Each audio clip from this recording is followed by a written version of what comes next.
Livro de Gênesis, capítulo 14, verso 18, diz assim: Então Melquisedeque, rei de Salém, e sacerdote do Deus Altíssimo, trouxe pão e vinho, abençoou Abraão, dizendo: Bendito seja Abraão pelo Deus Altíssimo, que criou os céus e a terra. Seja louvado o Deus Altíssimo, que entregou teus inimigos nas tuas mãos. Então Abraão lhe entregou o dízimo de tudo. Mais tarde, o rei de Sodoma propôs a Abraão: Dai-me as pessoas e os bens, poderão ficar todos contigo. Mas Abraão declarou ao rei de Sodoma: Ergo minhas mãos em adoração ao Senhor, o Deus Altíssimo, Criador dos céus e da terra, e juro que não ficarei com nada do que é teu, nem um fio de linha ou uma tira de sandália, para que jamais venha reclamar.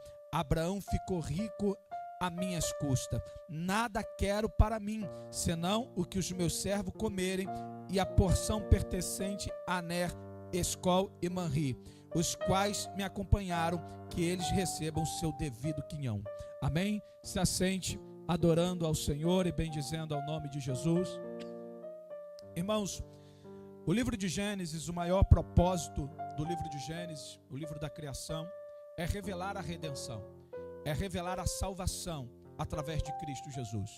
Quando o homem e a mulher caem, pecam no Éden, a primeira coisa que Deus faz é ir para o Calvário.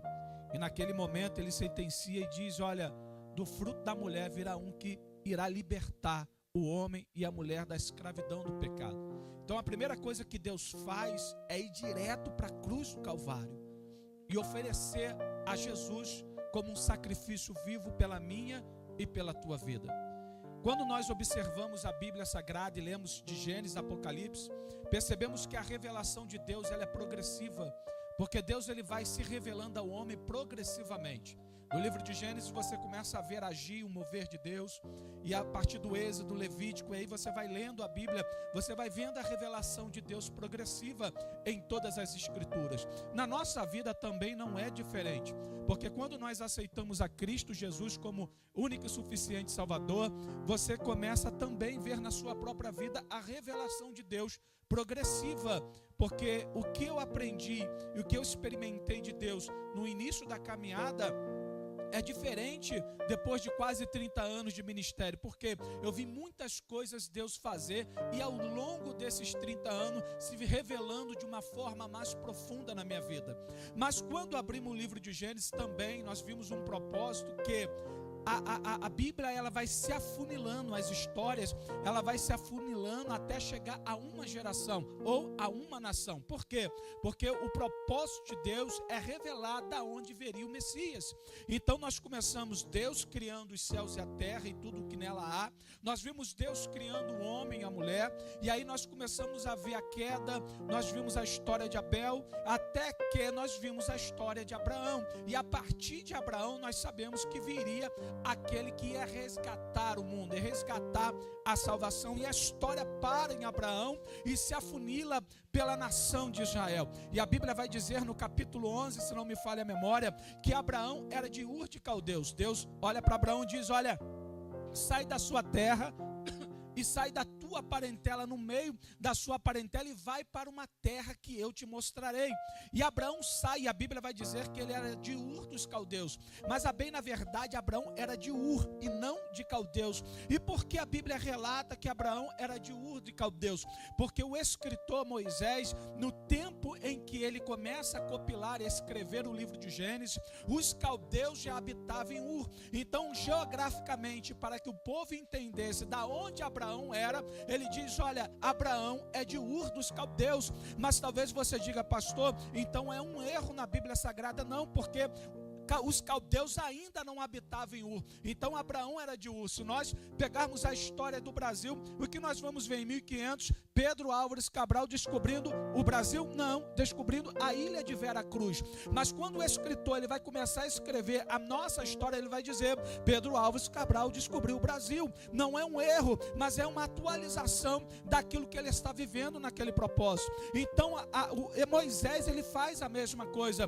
Quando ele começa a copilar o livro de Gênesis, começa a escrever a história. Naquele momento, geograficamente, os caldeus habitavam em Ur. Então ele diz, olha, Abraão era de Ur dos caldeus. Então nós começamos a observar Abraão saindo da onde ele estava, começa a ir para Padã Arã, e depois o teu pai, ele morre, e depois ele vai para Jerusalém. Pastor, ele vai para Jerusalém? Sim, vai para Jerusalém, porque a Bíblia vai dizer aqui que Melquisedeque era rei de Salém. Só que Salém, naquela oportunidade, não era Jerusalém, porém se tornou Jerusalém tempos atrás. Por quê? Porque os jebuseus tomaram aquela terra, depois Davi guerreou e tomou essa terra e virou a Jerusalém do Senhor. Então quando Abraão chega em Salém, ele está chegando posteriormente na Jerusalém prometida pelo Senhor. Quando Abraão, ele começa a sacrificar a Isaac no Monte Moriá, o Monte Moriá fica atrás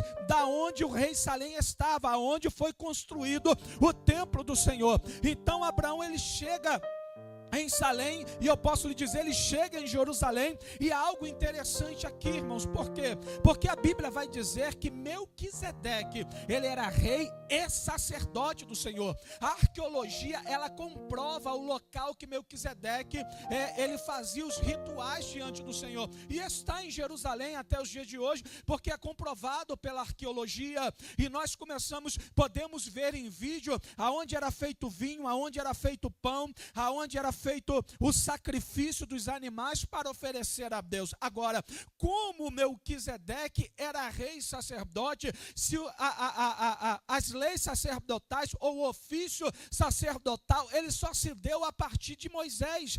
Quando nós observamos Deus levar o povo para o Monte Sinai, e o que a Bíblia diz? Deus dá as leis e começa a instituir, a partir da tribo de Levi, as leis sacerdotais. Então, não havia sacerdote anterior a Moisés. O ofício sacerdotal, ele só se deu posteriormente, após Moisés, separando a tribo de Levi. E aí é uma peculiaridade, consegui falar.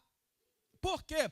Porque além da tribo de Levi ser sacerdote, somente a tribo de Arão poderia ser sumo sacerdote. Como assim, pastor? Não era toda tribo poderia ser sumo sacerdote. Toda tribo poderia ser sacerdote. Porém, somente quem era da linhagem de Arão poderia ser sumo sacerdote. E o ofício do sumo sacerdote era entrar no Santo dos Santos, oferecer sacrifício a Deus e adorar a Deus na sua beleza e na sua santidade. Então nós vimos o ofício sacerdotal dar-se depois de Moisés. E por que nós observamos que o rei Melquisedeque era sacerdote e rei, se esse ofício não existia? Quando nós voltamos para o livro de Gênesis, o que nós encontramos? A queda do homem e da mulher. Nós encontramos a queda de Adão e Eva, e Deus fazendo uma promessa à mulher, dizendo, olha, da sua semente brotará um que irá libertar a terra.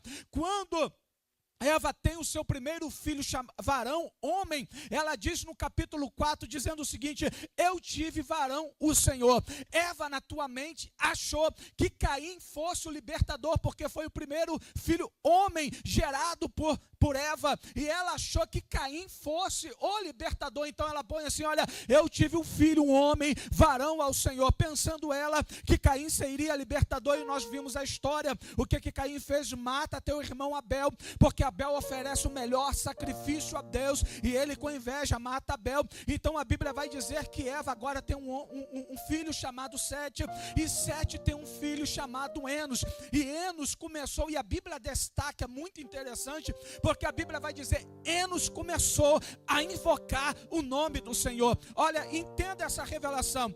Abel conhecia os princípios de Deus. Abel sabia o que Deus gostava. Quando Caim mata Abel, mata-se os princípios junto com Abel. Quando Enos, ele vem depois de Sete, a Bíblia está dizendo que ele começa a invocar o nome do Senhor. Mas o original no hebraico, invocar não é clamar, não é buscar. O original no hebraico quer dizer proclamar o nome do Senhor. Ou seja, Enos não foi um homem que estava somente buscando, invocando o nome do Senhor, clamando, mas ele estava proclamando aquilo que Deus se agradava. Ou seja, Enos começou a percorrer toda a terra, a proclamar os princípios que Deus se agradava. E aí nós conseguimos entender o porquê Melquisedeque era sacerdote e rei naquela oportunidade. Por quê? Porque através de Enos, uma voz profética, toda a terra conseguiu entender e aprender qual eram os princípios de Deus. Agora entenda uma coisa aqui, irmãos, e eu quero te chamar a atenção rapidamente, porque eu estou encurtando a mensagem. Eu sempre preguei aqui, sempre prego, que dízimo não repreende o devorador. Talvez você me diz assim: pastor, mas a Bíblia está dizendo, repreenderei o devorador. Era uma lei para Israel, é verdade, era uma lei. O dízimo era dado como lei. Nós observamos que Deus dizendo: olha, vocês me abandonaram, vocês me esqueceram, mas se vocês começarem a dizimar agora, eu, o Senhor, vou repreender o devorador. Você pode tomar isso por fé,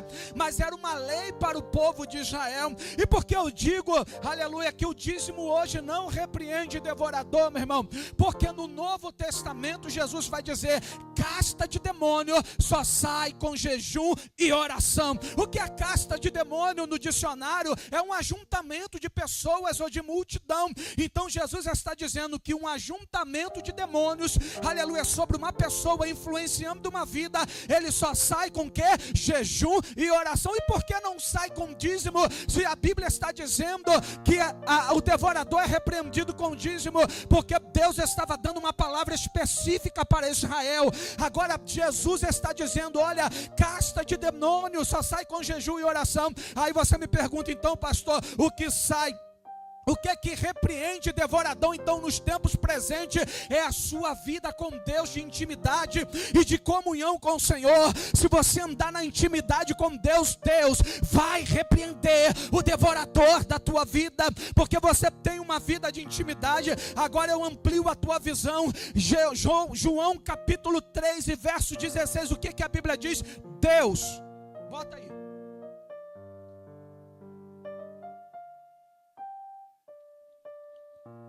João capítulo 3, verso 16.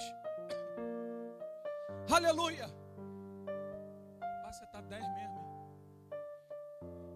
16.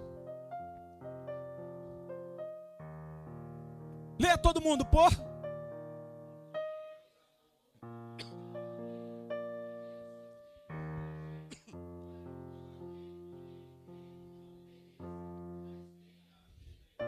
O que Deus fez? Deus amou o mundo de tal maneira que deu seu filho. Agora imagine, irmãos, você que é casado, você que está namorando, e descobrir que a tua mulher está contigo obrigado, que ela não te ama mais. Qual é o seu sentimento? De saber que você tem uma companheira, um companheiro que está andando contigo somente obrigado. Ela não te ama, não te dá carinho, não te dá respeito, não é grato pela sua companhia. Como é que fica o teu coração? Agora imagine o coração de Deus saber que você dá o seu dízimo e a tua oferta porque você é obrigado. Imagine o coração de Deus saber que você só está na igreja porque você é obrigado, para cumprir protocolos. Antigamente nas Assembleias de Deus, se você não desse o dízimo, o teu nome estava no rol de membros como não dizimista e tinha que descer do altar. Você era obrigado a dar dízimo. Nós vimos um Deus amando o seu povo, e o seu povo não pode oferecer menos do que isso, do que amor a Deus. E ele disse: olha, amai a Deus acima de todas as coisas.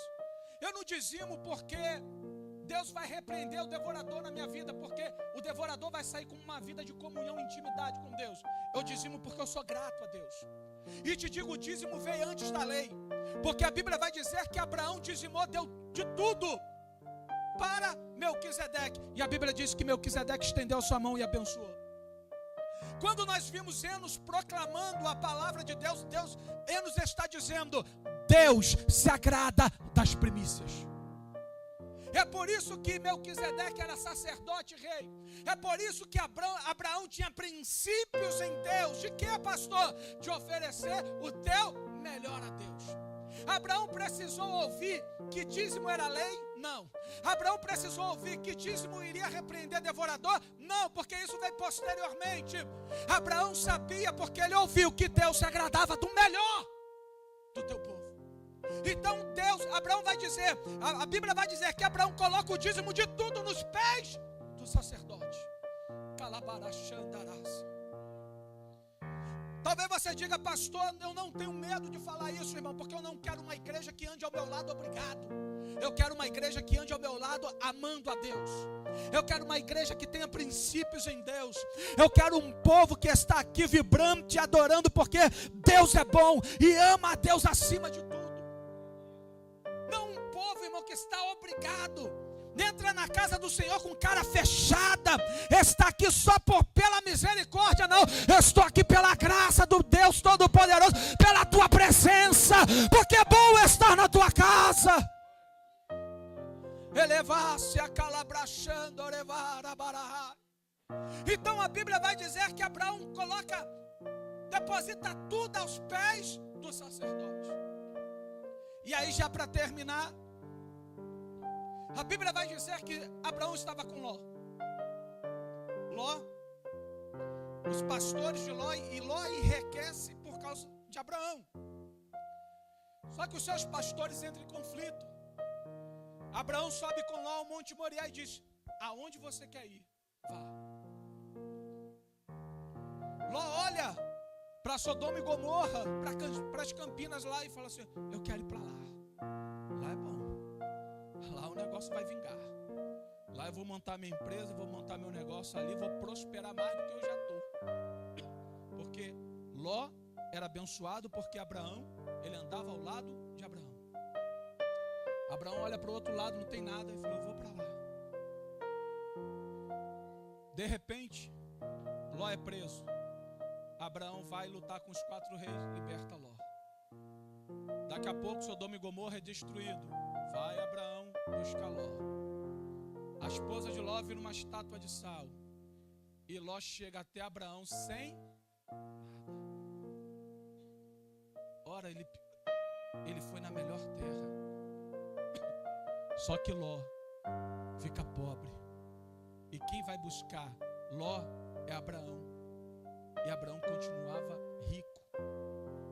Porque uma das fontes de riqueza de Abraão era cavar poços. Quem cavava poços, aquela terra era dele. Quem passava ali tinha que pagar portagem, pedágio. Por isso Abraão enriquece. E aí, por que Ló empobrece? Porque Ló não tinha princípios. Ele não aprendeu com Abraão que Deus se agradava do melhor. Aonde para Abraão colocava os teus pés, Abraão sacrificava a Deus. Entenda, irmãos, um homem sem princípio, uma família sem princípios, não chegará a lugar nenhum. Ló, ele não aprendeu com Abraão que ele tinha que sacrificar a Deus, que ele tinha que colocar no altar de Deus. E aí Ló fale, e Abraão continua enriquecendo diante do Senhor. Entenda uma coisa: tenha princípios em Deus. Aonde você chegar, se você tiver princípios do Senhor, Deus vai te enriquecer. Deus, ele vai te prosperar. Deus, ele vai te abençoar poderosamente. Porque o desejo de Deus é te enriquecer e abençoar e fazer da tua vida próspera. O diferencial de Abraão e Ló é que quando Abraão tinha a oportunidade de ofertar a Deus, Abraão ofertava. É por isso que Abraão coloca o dízimo de tudo nas mãos do sacerdote, porque Abraão reconhecia a autoridade sacerdotal que estava sobre Melquisedeque. Aleluia. Ele não queria saber se Melquisedeque ia roubar ou não, não importava, porque ele estava agradando a Deus. E Deus sabe, irmãos, quando você coloca o melhor diante do teu altar, Deus conhece o teu coração. Porque a Bíblia vai dizer que Deus olhou para a oferta de Abel e olhou para a oferta de Caim. Aleluia. Deus, ele olha para as nossas ofertas. Jesus olhou para a oferta da viúva e viu que ela estava depositando, era tudo que ela tinha. Deus viu que Abel depositou, era tudo que ele tinha de melhor. E é por isso que nós somos dizimistas. Por quê? Porque sabemos que o nosso Deus se agrada do melhor. Eu não estou nem aí para o devorador, porque o anjo do Senhor acampa ao redor daquele que o teme e o livra de todo mal. Eu estou preocupado de agradar o Rei dos Reis e do Senhor dos Senhores, aquele que morreu na cruz do Calvário. Para quê, pastor? Para que hoje pudéssemos participar da ceia do Senhor.